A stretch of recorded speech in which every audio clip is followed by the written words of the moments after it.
మనం ప్రజాసేవకులం, అది గుర్తుంచుకోండి. మనం ప్రజాసేవకులం.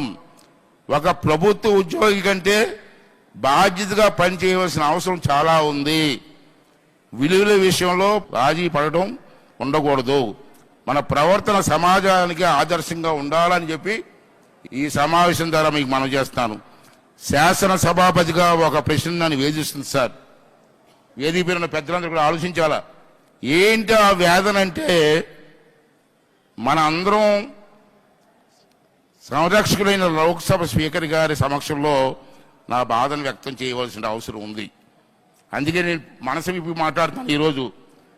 ఇందాక చెప్పాను, చిరుద్యోగులు సైతం నో వర్క్ నో పే అన్న స్లోగన్ మీద వెళ్తున్నాం. కానీ మీరు ఎమ్మెల్యేలకి అది వర్తించదా? మన ఎమ్మెల్యేలు శాసనసభకు కూడా రావట్లే. ప్రజలు ఎన్నుకొని మా సమస్యలు పరిష్కారం చేయండి మహాప్రభు అని చెప్పి మనకు ఓట్లేస్తే అసెంబ్లీకి రారా అండి? రారా?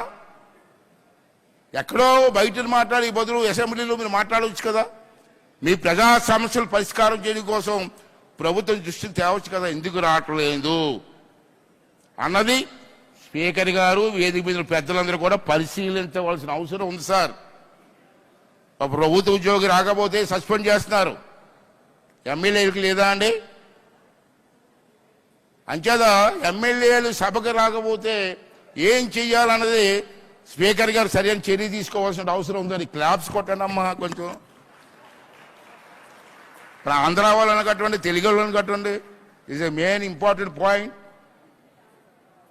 అంటే నేనేమంటానంటే స్పీకర్ గారు కూడా ఆలోచించాలి, పెద్దలు పురంధేశ్వరి గారికి కూడా ఆలోచించవలసినటువంటి అవసరం ఉందని చెప్పి మనం చేస్తాను. అదేవిధంగా నియమ నిబంధనలు ఉన్నా లేకపోయినా మనం ప్రభుత్వ ఉద్యోగుల కంటే ఉన్న ప్రణామాలతో నడుచుకోవాలి. దురదృష్టవశాత్తు మన ప్రజాప్రతినిధులు ఉన్న విలువల ఆదర్శాలు పాటించడంలో విఫలం అవుతున్నారు. Speaker sir, one more request to you. Please give some instruction to all assemblies in the country. At least House must run at least for a year, 60 days for a year. In the year, 60 days in the year. Why can't we run? In some assemblies, yearly they're running for 35 days, 45 days. It is not correct, sir. At least 60 days for a year. In all states, assembly must to run. That is, please take necessary action and give directions to all assemblies అని చెప్పి ఈ సందర్భంలో speaker గారిని మనస్ఫూర్తిగా కోరుకుంటూ, ఒకసారి మా గురువు గారిని తలుచుకోవాలమ్మా. ఇప్పుడు మీరు అందరూ కూడా మహిళలు అని మాట్లాడుతున్నారు. పురంధేశ్వరి గారు వీళ్ళందరూ కూడా. మా అన్నగారు ఎప్పుడో అన్నారు మహిళల గురించి. ఉమ్మడి కుటుంబం సినిమా చూడండి ఒకసారి. లేచింది మహిళా లోకం, దద్దరిల్లింది పురుష ప్రపంచం అని ఆ రోజే అన్నారు అన్నగారు. కొత్త ఏం కాదు. అంచేత ఏదండి సారీ ఉమ్మడిగూడెం గారు గుండమ్మ కదట. అసలు చూడండి, పిక్చర్ చూడండి. ఆ రోజు ఎన్టీ రామారావు గారు అన్నారు లేచింది మహిళా లోకం అని. మహిళల ఆస్తిలో ఒకసారి నందమూరి తారక రామారావు గారి గురించి మీ అందరికీ తెలుసు. ఇది గ్రేట్ మ్యాన్, స్వర్గస్థులు అయ్యారు. ఈ రాష్ట్రానికి ముఖ్యమంత్రి చేశారు. ఆ విషయం దేశం అంతా తెలుసు. మహిళల ఆస్తిలో సగ భాగం ఇవ్వాలని చెప్పినట్టు ఏకైక నాయకుడు నందమూరి తారక రామారావు గారు అని చెప్పి సందర్భం మనం చేస్తున్నాం. ఒక తండ్రికి కొడుక్కి ఆశిస్తున్నారు, మహిళలకు ఎందుకు ఇవ్వరని చెప్పి వెలిగెత్తి మాట్లాడి చట్టం చేసినటువంటి వ్యక్తి నందమూరి తారక రామారావు గారు. అదేవిధంగా ఉద్యోగాల్లో చదువుల్లో రిజర్వేషన్లు ఇచ్చారు. అటువంటి మహానుభావుడు పెట్టినటువంటి పార్టీ తెలుగుదేశం పార్టీ. అతను అడుగుజాడలో ఈరోజు కూడా మేము నడుస్తున్నామని చెప్పి ఈ సందర్భంలో మీ అందరికీ మనం చేస్తున్నాను. మహిళా శక్తిని సమాజ ప్రగతి శక్తిగా మార్చిన నాయకుడు మన చంద్రబాబు నాయుడు గారు. స్వయం సహాయక బృందాలు SHGS బలోపేతం చేయడం ద్వారా, స్వయం ఉపాధి అవకాశం కల్పించడం ద్వారా, రాజకీయాల్లో మహిళా ప్రాతినిధ్యం ప్రోత్సహించడం ద్వారా ఆయన మహిళా సాధికారత విషయంలో చూపిన దృష్టిని ఈ సందర్భంలో మీరందరూ కూడా ఆలోచన చేయవలసినటువంటి అవసరం ఉంది. దానికి ఒక ఉదాహరణ చెప్తా. ఈరోజు అందరూ మాట్లాడుతున్నాం, కానీ 1999లో శ్రీ నందమూరి తారక రామారావు గారు ఉమ్మడి రాష్ట్ర ఆంధ్రప్రదేశ్కి స్పీకర్గా ఒక మహిళని పెట్టి నడిపిన సంగతి మీరు అందరూ గుర్తు చేసుకోవాలి. ఇది ఈజ్ నాట్ ఎ జోక్. ఆ రోజుల్లో ఒక మహిళ స్పీకర్ ఏంటని చెప్పే రోజులు ఆ రోజుల్లో. అయినా ఒక మహిళని తీసుకొచ్చి ప్రతిభా భారతి గారిని ఉమ్మడి ఆంధ్ర రాష్ట్రంలో హైదరాబాదులో స్పీకర్గా నియమించిన సంగతి ఒకసారి మీరు అందరూ కూడా గుర్తు చేసుకోవాల్సిన అవసరం ఉంది. అటువంటి నిర్ణయాలు అన్ని రాష్ట్రాలలో కూడా తీసుకోవాలని చెప్పి ఈ సందర్భంలో మనం చేస్తాను. ఆస్తులు హక్కు అన్నారు, మగపిల్లవాడితో ఆడపిల్లకు హక్కు అని చెప్పి ఎన్టీ రామారావు గారు చెప్పారు. మనం ప్రజాసేవకులం, అది గుర్తుంచుకోండి. మనం ప్రజాసేవకులం. ఒక ప్రభుత్వ ఉద్యోగి కంటే బాధ్యతగా పనిచేయవలసిన అవసరం చాలా ఉంది. విలువల విషయంలో రాజీ పడటం ఉండకూడదు. మన ప్రవర్తన సమాజానికి ఆదర్శంగా ఉండాలని చెప్పి ఈ సమావేశం ద్వారా మీకు మనం చేస్తాను. శాసనసభాపతిగా ఒక ప్రశ్న నన్ను వేధిస్తుంది సార్. వేదిక పేరున్న పెద్దలందరూ కూడా ఆలోచించాలా. ఏంటి ఆ వేదన అంటే, మన అందరం సంరక్షకులైన లోక్సభ స్పీకర్ గారి సమక్షంలో నా బాధను వ్యక్తం చేయవలసిన అవసరం ఉంది. అందుకే నేను మనసు విప్పి మాట్లాడుతాను ఈరోజు. ఇందాక చెప్పాను, చిరుద్యోగులు సైతం నో వర్క్ నో పే అన్న స్లోగన్ మీద వెళ్తున్నాం. కానీ మీరు ఎమ్మెల్యేలకి అది వర్తించదా? మన ఎమ్మెల్యేలు శాసనసభకు కూడా రావట్లే. ప్రజలు ఎన్నుకొని మా సమస్యలు పరిష్కారం చేయండి మహాప్రభు అని చెప్పి మనకు ఓట్లేస్తే అసెంబ్లీకి రారా అండి? రారా?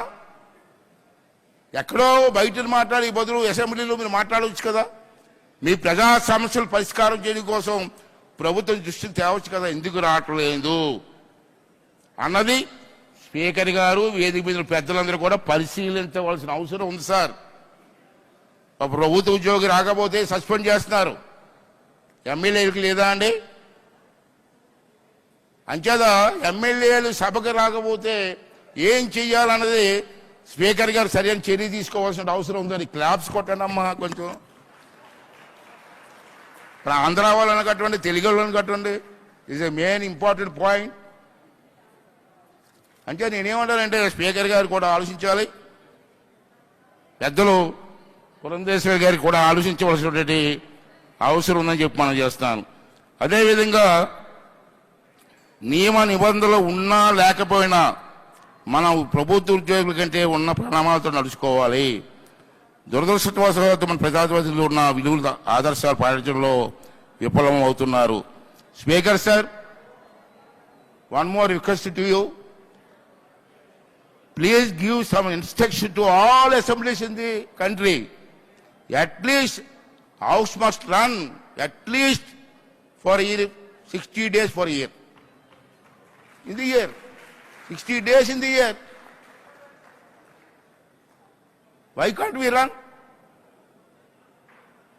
In some assemblies, yearly they're running for 35 days, 45 days.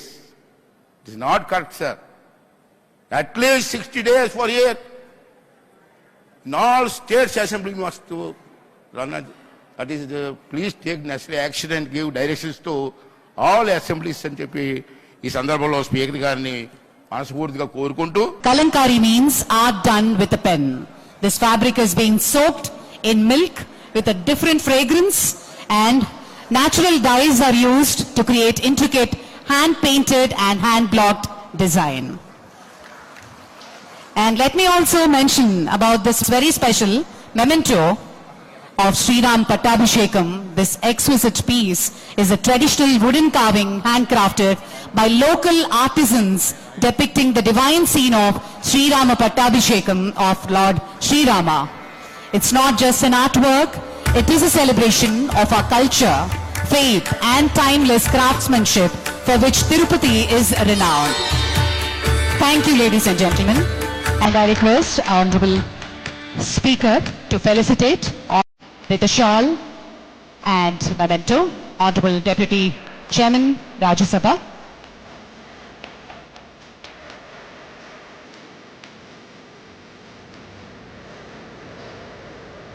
Speaker గారు మరియు డిప్యూటీ స్పీకర్ గారు అతిథులకి సత్కారం అందిస్తున్నారు. Shri Harivansh Narayan Singh ji, honourable deputy chairman Rajya Sabha, thank you so much for joining us, sir. Shri Payyavula Keshav గారు, honourable minister of legislative affairs, government of Andhra Pradesh. Shri Venkateswara Swamy జ్ఞాపికతో బహుకరిస్తున్నారు అతిథులకి. అలాగే డాక్టర్ డి పురంధేశ్వరి గారు, honourable chairperson committee on the empowerment of women, parliament of India, వారిని speaker గారు శాలువతో మరియు మెమెంటోతో సత్కరిస్తారు.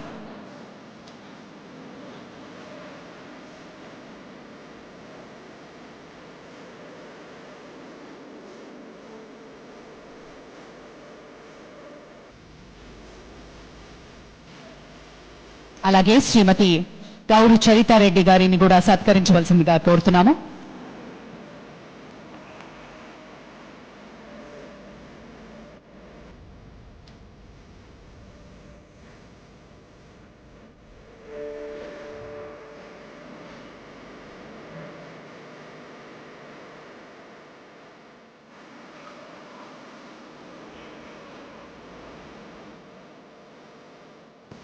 Madam Srimati Gauru Charita Reddy Garu.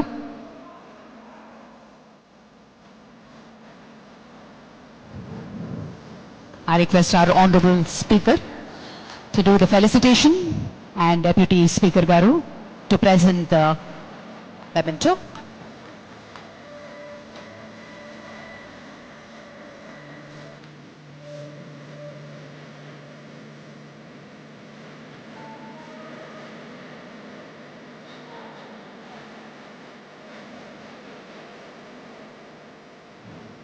Thank you, sir. Thank you very much.